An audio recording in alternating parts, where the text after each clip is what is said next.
தட்சனுக்கு 50 பெண் பிள்ளைகள். அவர்களில் அஸ்வினி முதல் ரேவதி வரையான 27 நட்சத்திர பெண்களை சந்திரனுக்கு மணம் முடித்துக் கொடுத்தான். சந்திரனோ தன்னுடைய மனைவியர்களில் கார்த்திகை, ரோகிணி ஆகியோருடன் மட்டும் அதிக அன்பு காட்டினான். அதிலும் ரோகிணியுடன் அதீத அன்பு செலுத்தினான். இதனால் மற்ற பெண்கள் அனைவரும் தன்னுடைய தந்தையிடம் இது பற்றி கூறினர். தன் மகள்கள் அனைவரையும் ஒன்று போல் பார்க்காததால், சந்திரனின் மீது கோபம் கொண்ட தட்சன் ஒளி பொருந்திய கலைகளைப் பெற்றிருப்பதால்தான் நீ இப்படி நடந்து கொண்டாய். உன்னுடைய கலைகள் ஒவ்வொன்றாய் தேய்ந்து போகட்டும் என்று சாபமிட்டார்.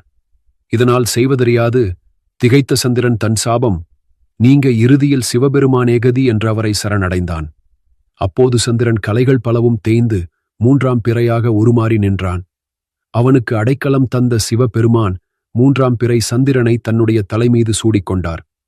பின் சந்திரனை நோக்கி, நீ உந்தவரை உணர்வதற்காக இன்று முதல் உன் கலைகள் ஒவ்வொன்றாக தேயவும் பின்வளரவும் அருள் புரிகிறோம். இருப்பினும் ஐப்பசி மாத பௌர்ணமி தினத்தில் மட்டும் உன்னுடைய 16 கலைகளுடனும் நீ மிளிர்வாய் என்றார்.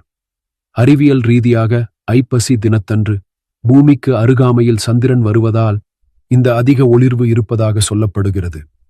இந்த நாளில்தான் சிவபெருமானுக்கு அன்னாபிஷேகம் செய்து வழிபடுகிறோம்.